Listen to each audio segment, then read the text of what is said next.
Good afternoon friends, आप सभी का स्वागत है आपके अपने चैनल वर्चुअस में। मैं दुर्जनकर फॉर्मर एसबीआई पीओ। आज आप लोगों के साथ फिर से हमारे ये कैंडिडेट है जिन्होंने एसबीआई पीओ का एग्जाम दिया, उनका इंटरव्यू एक्सपीरियंस में शेयर करूंगा। डिटेल में इंटरव्यू एक्सपीरियंस रहेगा तो वीडियो एंड तक देखिएगा। तो चलिए लेट्स स्टार्ट। एंटर करते ही सबसे पहले, क्योंकि उनके पास बायोडेटा फॉर्म रहता है, उनसे पूछा गया, उनका जो नाम था उससे जिक्र किया गया कि यू आर XYZ। उन्होंने कहा यस सर। देन पूछा गया tell me something about yourself, अपने बारे में कुछ बताइए। तो ये इंट्रोडक्शन पार्ट था जिसको आप सभी बहुत अच्छे से प्रिपेयर करके जाएंगे, मैंने ऑलरेडी आप लोगों को बता रखा है। देन इनसे नेक्स्ट पूछा गया, सो you completed your engineering in 2015, why this gap, इतना बड़ा गैप क्यों रहा। तो इनके पास वैलिड रीजंस थे, कुछ फैमिली इश्यूज थे जिसके कारण वो अच्छे से तैयारी नहीं कर पा रहे थे, और उन्होंने जो प्रिपरेशन है 2018 में रिज्यूम की थी और उसके बाद से वो प्रिपेयर अच्छे से कर रहे हैं। तो उन्होंने बहुत ही वैलिड सा रीजन दिया। अब एक और सवाल पूछा गया, और अभी तक जो हमारे जो चेयरमैन साहब हैं, जो मेन मेंबर है पैनलिस्ट के, वही क्वेश्चंस पूछ रहे हैं।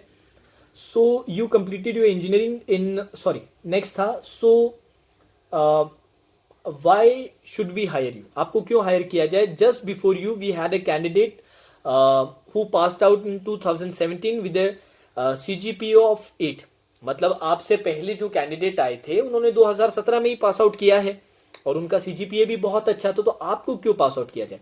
तो इसके लिए यहां पर आप अपनी स्ट्रेंथ्स बताएंगे, और साथ साथ ऑल्दो आपको इतना समय लगा है, पर इससे क्या क्या लर्निंग्स आपको मिली है ये आप मेंशन करेंगे। और वैसा ही हमारे कैंडिडेट ने किया। उन्होंने अपनी क्वालिटीज बताई और ये भी बताया कि ये जो इतना टाइम लिया इसने मुझे क्या क्या चीजें सिखाई हैं, ये जो फेलियर्स हैं इसने कैसे मेरे कैरेक्टर को और स्ट्रांग किया है, कैसे मुझे सिखाया है फेलियर से डील करना, फेलियर होने के बाद इस सिचुएशन में भी कैसे फोकस रहना, हार्डवर्क स्टिल करना, एक पेशेंस इंस्टॉल किया है मेरे अंदर, इंस्टिल किया है एक पेशेंस की जो बड़ी क्वालिटी है। खराब इन्वायरमेंट, खराब सिचुएशन को भी कैसे पॉजिटिव में कन्वर्ट किया जाए, ये मुझे सिखाया है। तो ये एक बहुत ही अच्छा, बहुत ही प्यारा आंसर इन्होंने यहाँ पर दिया। देन इनसे पूछा गया कि आपने और कोई एग्जाम्स दे रखे हैं, तो उन्होंने बताया IBPS PO and RRB PO। ठीक है, तो चेयरमैन साहब ने पूछा, चेयरमैन सर ने पूछा कि क्लर्क के लिए आपने क्यों नहीं एग्जाम दिए। तो उन्होंने ऑनेस्टली आंसर दिया कि मैं PO बनना चाहती हूँ या चाहता हूँ सर, और मैं चाहता हूँ या चाहती हूँ कि हायर पोस्ट से ही मैं स्टार्ट करूँ, और एक स्माइल के साथ उन्होंने ये बात कही। अच्छा जी, तो फिर चेयरमैन सर ने बोला बढ़िया बात है, ये अच्छी चीज़ है। कॉलेज के टाइम आपका प्लेसमेंट हुआ था, या कॉलेज के टाइम आपने कोई इंटरव्यूज दिए थे, या फिर ये आपका पहला इंटरव्यू। तो उन्होंने बताया नहीं सर, कॉलेज के टाइम भी मैंने इंटरव्यूज दिए थे डिफरेंट कंपनीज के लिए, बट मुझे वो जॉब नहीं चाहिए था, क्योंकि मैं ऐसे जॉब से स्टार्ट करना चाहता या करना चाहती हूँ जहाँ पर ग्रोथ अच्छी हो, स्टार्टिंग भी अच्छा हो, और मुझे बार बार स्विच करने की चीज़ों को ज़रूरत ना पड़े। और जैसे कि आप प्राइवेट सेक्टर में जानते हैं, स्टार्टिंग इतना अच्छा नहीं रहता है, और जो ग्रोथ है वो स्विच के थ्रू ज़्यादा अचीव आराम से किया जाता है। तो ये आंसर इन्होंने बहुत अच्छे से किया। देन इनसे क्या पूछा गया, थोड़ा सा आप वेट कीजिएगा। हाँ, देन इन्होंने ये भी बताया कि सर इसके अलावा मैंने लास्ट ईयर IBPS SO का भी इंटरव्यू दिया था, और इसके साथ साथ मैंने RRB PO का भी इंटरव्यू दिया था। तो उनके IBPS लास्ट ईयर के IBPS SO का जो इंटरव्यू था उसके रिगार्डिंग कुछ क्वेश्चंस पूछे गए, और उनका उन्होंने बहुत अच्छे से आंसर दिया। फिर इनसे पूछा गया कि तो आज के इंटरव्यू में आपने क्या क्या प्रिपरेशन किए हैं, क्या क्या प्रिपेयर किया। तो उन्होंने बताया कुछ बेसिक बैंकिंग टर्म्स सर मैंने प्रिपेयर किए हैं, और जो रिलेवेंट जो अभी करंट अफेयर्स है उनको प्रिपेयर किया है। ठीक है, तो उनसे पूछा गया क्या आपने टर्म्स, बैंकिंग टर्म्स प्रिपेयर किए बताइए। तो जो स्टैंडर्ड, जो repo rate, reverse repo rate, CASA, राफा, ये सारे जो बाकी जितने भी हमारे टर्म्स रहते हैं ये पूछे, इनमें से कुछ टर्म्स इनसे पूछे गए, इनका इन्होंने आंसर दे दिया। देन इनसे पूछा गया कि आप कौन है वो व्यक्ति जिनको आप एज अ रोल मॉडल देखते हैं। तो उन्होंने बोला कि एक तो मेरे पिताजी हैं, और दूसरे APJ अब्दुल कलाम सर। तो इनसे पूछा गया कि वाई डॉक्टर कलाम। तो उसका इन्होंने बहुत ही अच्छे से आंसर प्रिपेयर किया हुआ था, और बहुत अच्छे से आंसर किया भी।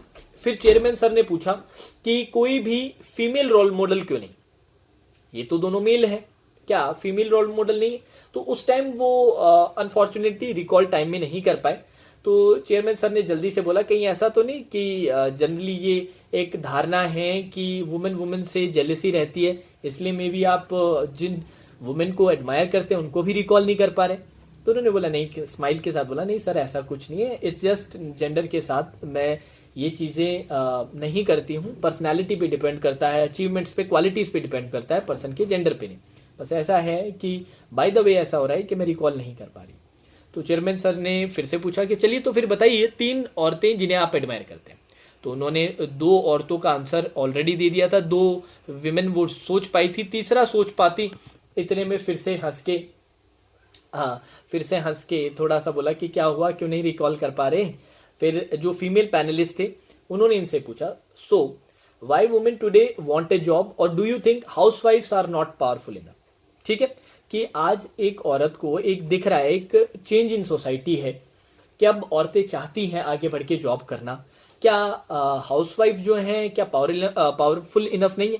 तो इस पे इन्होंने बहुत अच्छा आंसर दिया। उन्होंने बोला बिल्कुल क्यों नहीं है सर, मेरी जो खुद की जो मदर का एग्जांपल दिया, ऑल्दो जो मॉनेटरी डिसीजंस हैं वो फादर लेते हैं, बट उसके अलावा जितने भी डिसीजंस हैं, रिस्पॉन्सिबिलिटीज़ हैं, सारी चीज़ें जो हैं मेरी मॉम करती है, मेरी मदर करती हैं, जिन पे उन्होंने पैनलिस्ट हंसे सबके सब। और ऐसा कुछ नहीं है कि कोई स्पेसिफिक जॉब है, अगर आज की औरत अगर जॉब करना चाहती है तो वो जॉब भी कर सकती है, वो हाउसवाइफ का अपना रोल अगर सेलेक्ट करना चाहती है, वो चूज करती है पाथ, तो वो भी बहुत अच्छा पाथ है। आज की सोसाइटी ऐसी है, पुराने टाइम में क्योंकि अपॉर्चुनिटीज बहुत कम थे, अवेयरनेस बहुत कम था, अब वो सिनेरियो नहीं रहा है, आपकी जो जनरेशन है वो चेंज हो चुकी है। तो बहुत ही एक अच्छा आंसर दिया था।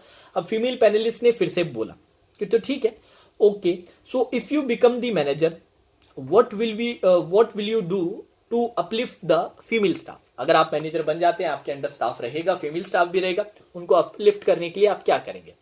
तो उन्होंने यहाँ पर एक बहुत ही अच्छा आंसर दिया कि एक कांस्टेंट मोटिवेशन रहेगा, एक जो जनरली जो विमेन एम्प्लॉयज रहती हैं उनको कम्युनिकेट करने में थोड़ी हिचक रहती है, तो मैं ऐसा एनवायरनमेंट या ऐसा फोरम क्रिएट करूंगी जो नॉट सो फॉर्मल ना हो, थोड़ा इनफॉर्मल हो, जिससे वो भी कंफर्टेबल हो अपनी इश्यूज, अपनी प्रॉब्लम्स शेयर करने के लिए। तो ये सबसे इंपॉर्टेंट पार्ट रहेगा। बहुत ही सेटिस्फाइड फील किया सभी पैनलिस्ट ने इस आंसर के साथ। फिर नेक्स्ट एक मेल पैनलिस्ट ने इनसे पूछा कि जैसे कि अभी तक का जो इंटरव्यू है most of the women empowering और वुमेन रिलेटेड चल रहा है, तो क्या आप फूलन देवी को एडमायर नहीं करती। तो उन्होंने बोला कि सर आई नो हर, और मैं उनके बारे में भी जानती हूं कि वो चंबल से हेल करती हैं, बट एडमायर करना मेरे लिए पॉसिबल नहीं रहेगा, क्योंकि उन्होंने जो पाथ जो चूज किया था ना, वो लॉ के साथ नहीं था, वो क्रिमिनल पाथ था, इसलिए मैं उन्हें एडमायर नहीं करती हूं। ठीक है, तो मेल पैनलिस्ट ने कहा कि वो पाथ तो उन्हें फोर्स किया गया था चूज करने के लिए, उनके पास और कोई ऑप्शन ही नहीं था। तो उन्होंने आंसर किया कि सर ऑप्शन हमेशा रहता है, ऑप्शन हमेशा रहता है, चॉइस हमेशा रहती है। तो उनसे पूछा गया तो उनके, हाँ जी, तो जैसे हम बात कर रहे थे, उन्हें बोला गया कि उन्होंने कहा कि सर बिल्कुल चॉइस थी, वो लॉ से हेल्प सीख कर सकती थी, अनलॉफुल तरीके अपनाने की जरूरत, क्रिमिनल वेज अपनाने की बिल्कुल जरूरत नहीं थी। तो मेल पैनलिस्ट ने कहा कि उन्होंने 60 से 70 लोगों को मारा, वो सभी के सभी डाकू थे, तो क्या प्रॉब्लम थी। अब यहाँ पर उनके लिए एडवांटेज ये रही कि फूलन देवी पे उन्होंने डॉक्यूमेंट्री देख रखी थी, तो उन्हें पता था कि क्या सिनेरियो था। तो उन्होंने कहा कि सर इनिशियल जो उन्होंने मारे थे, जो लोग मारे थे, वो उनके अगेंस्ट जो क्राइम कर रहे थे उनको मारा गया था। ठीक है, और उनके पास उस टाइम के लिए कोई चॉइस नहीं थी, मैं बिल्कुल एग्री करता हूं। पर उसके बाद उन्होंने जिन लोगों को मारा उनमें इनोसेंट लोग भी थे, जो यहां पर गलत हो जाता है। फिर मेल पैनलिस्ट ने इनसे फाइनल सजेशन पूछा, तो क्या आप उन्हें एडमायर नहीं करते इसका मतलब। तो उन्होंने बोला नहीं सर। फिर इनसे पूछा गया शादी के बाद, अगर मैरिज के बाद आपको डिफरेंट सरनेम, एक डिफरेंट सरनेम लेना पड़ेगा, तो क्या आप डिफरेंट सरनेम लेंगे। और फिर उन्होंने 3 ऑप्शंस भी दिए कि मैं आपको 3 ऑप्शंस भी देता हूं, इन तीनों में से आप कौन सा चूज करेंगे, कि आप सरनेम चेंज करेंगे, या फिर आप हस्बैंड को बोलेंगे कि वो आपका सरनेम ले ले, या फिर आप सरनेम चेंज नहीं करेंगे। समझ रहे हैं कि या तो सरनेम आप खुद चेंज कर लेंगे, या फिर हस्बैंड का अपने वाला सरनेम करवा लेंगे, या फिर सरनेम ही चेंज नहीं होगा।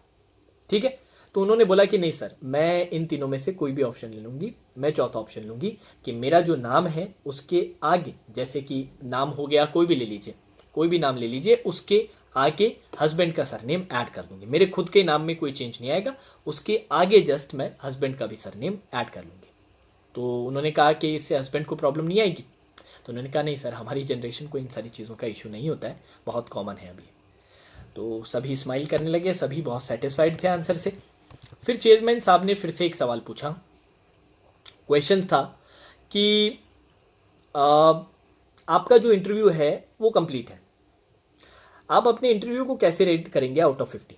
तो उन्होंने कहा कि सर मैं थोड़ा सा सेल्फिश होते हुए ये कहूँगा कि मेरे इंटरव्यू में स्कोर हायर साइड पे रहने चाहिए जहाँ तक मुझे लगा। तो चेयरमैन सर ने कहा कि थोड़ा स्पेसिफिक होइए और ये भी ध्यान रखिएगा कि आपके जो एजुकेशन और इंटरव्यू में कितना बड़ा गैप है। साथ ही साथ आप ये भी नोट कीजिएगा कि आपसे जो सवाल पूछे गए हैं वो टेक्निकल बेस ज़्यादा नहीं रहे हैं, कुछ ही क्वेश्चंस टेक्निकल थे, मेजॉरिटी क्वेश्चंस बहुत ही जनरल क्वेश्चंस पूछे गए हैं। उन्होंने कहा yes sir I know, but still जो क्वेश्चंस मुझसे पूछे गए मुझे ऐसा लगता है मैंने बहुत ही क्लियरली और प्रिसाइज तरीके से आंसर किया है।